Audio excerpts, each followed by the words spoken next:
Acredito que sim, estou confiante que a gente termina a Previdência essa semana. Estamos começando aqui um debate sobre a modernização da legislação, das parcerias do setor público com o setor privado.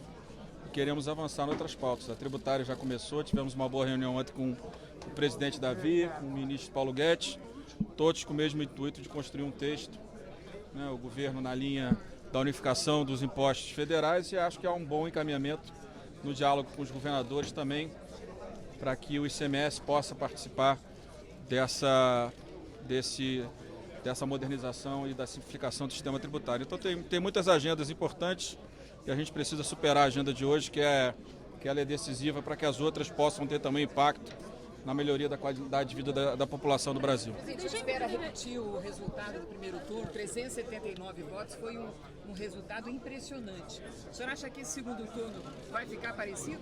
Eu acho que vai depender muito do quórum. Vamos ver qual vai ser o número de parlamentares na noite de hoje. Eu acho que vai ser parecido. A gente vai perder no quórum total uns 4, 5 deputados. Isso pode reduzir uns 4, 5 votos, mas a nossa expectativa é que a gente possa manter um resultado muito próximo ao resultado do primeiro turno. Eu senti aqui hoje, até aqui na comissão, os deputados foram bem recebidos nas suas bases eleitorais, mostrando que a sociedade tem abandonado, para a nossa felicidade, o discurso fácil, o discurso que o Estado pode tudo, né, e caminhado por um discurso mais racional, onde a reforma das despesas públicas é um tema que interessa a todos. Quanto menor for o Estado, quanto menos o Estado custar para o cidadão, maior a capacidade que o cidadão tem de viver com a sua própria renda e maior capacidade que tem o setor privado com mais produtividade de gerar empregos no nosso país. O Centrão vota unido, presidente? PEC paralela para serem incluídos novamente na reforma da Previdência. Isso é o acordo que nós fizemos com os governadores.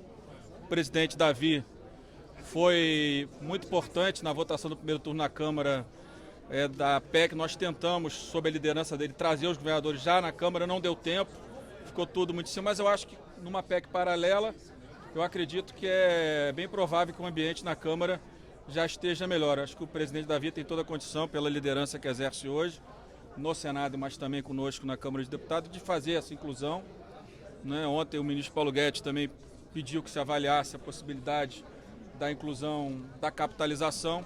Eu acho que tem textos da capitalização que agregam, inclusive, os partidos de esquerda, como o próprio PDT, sob a liderança do agora secretário Mauro Benevides. Acho que a gente tem condição do Senado também dar uma grande contribuição, não apenas, né, quando a gente terminar aqui, se Deus quiser, votando aquilo que a gente já conseguiu avançar, mas trazendo os estados, a capitalização e talvez mais alguns temas que também vão contribuir muito para que a estabilidade das contas públicas possa ser um norte decisivo nos próximos anos aqui no Brasil. O destaque das pensões pode causar um prejuízo grande, né? O destaque das pensões. Eu acho que hoje o secretário Rogério Marinho, com a portaria que ele já apresentou à bancada evangélica, está apresentando agora a bancada feminina, apresentou os líderes hoje, alguns líderes hoje no almoço, eu acho que esse assunto das pensões vai estar superado. Ele deixou, acho que da forma como ficou colocada a portaria, que depois da PEC promulgada vai virar uma lei complementar, eu acredito que todos vão ter toda a tranquilidade de saber que não há ninguém que vai receber menos que o salário mínimo, e quem tem uma renda menor que o mínimo terá esta renda mais o mínimo. Então eu acho que isso supera qualquer tipo de dificuldade, qualquer tipo de polêmica.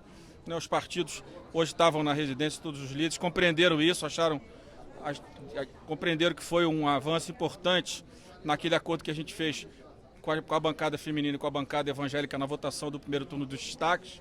E acho que com essa redação da portaria, que vai virar lei complementar após a promulgação da PEC, a aprovação da PEC nas duas casas, sua promulgação, eu acho que dá tranquilidade de que o objetivo de ninguém aqui, nem do governo, era reduzir a menos de um salário mínimo a pensão de nenhuma pessoa. Presidente, a liberdade econômica, o senhor pretende pautar ela na semana que vem? É uma emenda que vai vencer agora no dia 27 de agosto, tem temas importantes para a economia também, né? Estamos tratando do texto, o secretário Guaranis, o secretário executivo do Ministério da Fazenda teve com o doutor Carlos Ari discutindo o texto, né, junto com o Jerônimo. O texto ficou com algumas divergências e alguns artigos ficaram escritos de uma forma que vão, pela opinião inclusive do advogado Otávio, que hoje está no CNMP, vão gerar muita judicialização. Nós estamos tentando construir um texto somado à parte trabalhista, que o secretário Rogério Marinho quer incluir. A partir de quinta nós vamos sentar junto com o Paulo Ebre, com o Rogério. Nós já temos uma proposta de acordo para votação no plenário. Agora, incluímos, né, tanto na conversa do secretário Guaranis com o Carlos Ari, com o advogado Carlos Ari, se incluiu algum texto a mais. A gente está vendo de que forma a gente consegue construir, né, ouvindo, claro, e sob a coordenação do relator, do Jerônimo, um texto que pacifique essas dúvidas sobre judicialização, sobre distorções de uma parte com outra do texto, para que a gente aprove um texto que, de fato, vá ao encontro do nome que a medida provisória ganhou de liberdade econômica. Quarta noite, o segundo turno está aprovado, presidente? Tá, eu acredito.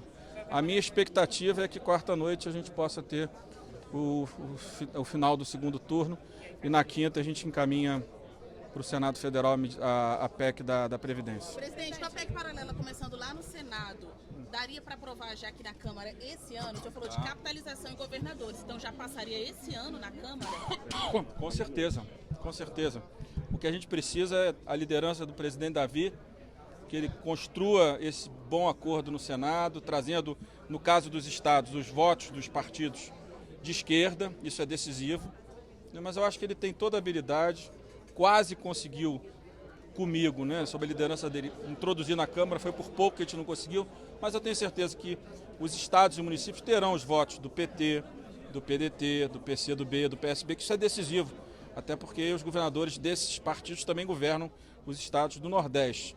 Então, vindo do Senado com esse grande apoio, que eu tenho certeza que o presidente Davi consegue, eu acho que facilita muito o meu trabalho. O Davi tem feito isso, tem facilitado muito o meu trabalho aqui na presidência da Câmara dos Deputados. Só foi para votar com 470 presentes, como foi no primeiro turno?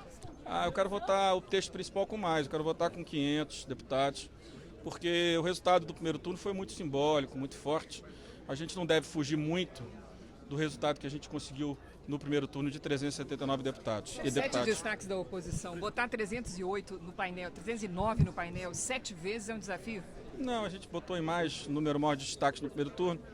Acho que se a gente conseguir superar o primeiro turno e mais 2 ou 3 destaques hoje, ficam faltando 4 para amanhã. Acho que fica com uma margem boa de tempo para na quarta noite a gente ter essa matéria resolvida e que a gente possa entrar em outros temas que estão na pauta da Câmara a partir da próxima semana. Presidente, em relação à MP que o presidente Jair Bolsonaro assinou hoje, publicou hoje, em relação aos balanços publicados nos jornais, em que muitos jornais têm suas receitas aí afetadas.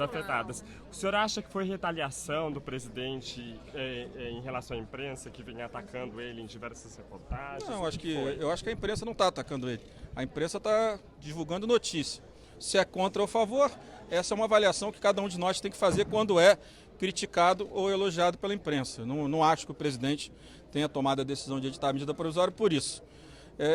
A minha preocupação em relação à medida provisória, que do ponto de vista teórico ela faz sentido, né? Não haverá no futuro papel jornal, essa que é a verdade, mas o papel jornal hoje ainda é um instrumento muito importante da divulgação de informação, da garantia da liberdade de imprensa, da liberdade de expressão, da garantia da nossa democracia.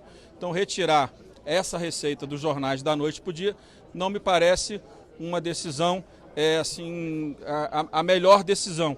Acho que a Câmara e o Senado poderão construir um acordo onde a gente olhe o futuro, onde o papel jornal, de fato, já não seja um instrumento relevante. Mas, no curto prazo, é difícil a gente imaginar, nos próximos 5, 6 anos, que da noite para o dia nós vamos inviabilizar, né, milhares de jornais que funcionam todos os dias informando a sociedade brasileira com muita competência. Presidente, entra em madrugada dentro a reforma hoje?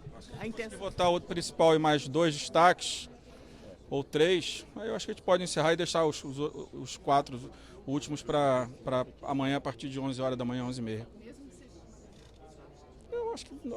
Eu acho que vai até meia-noite, 11 horas, 3 destaques, mais o principal, mais a obstrução. A gente vai tentar começar aí umas 6h30, 7 horas para superar a obstrução e aprovar. Tem que aprovar o requerimento de quebra de interstício. Depois vai ter que também, parece que tem um destaque também de preferência que a maioria vai apresentar para escolher, para tentar organizar melhor a ordem dos destaques, para facilitar quando começar a chegar a madrugada, com um quórum melhor, a gente não correr risco de perder nenhum dos destaques. Centrão está jogando junto, presidente?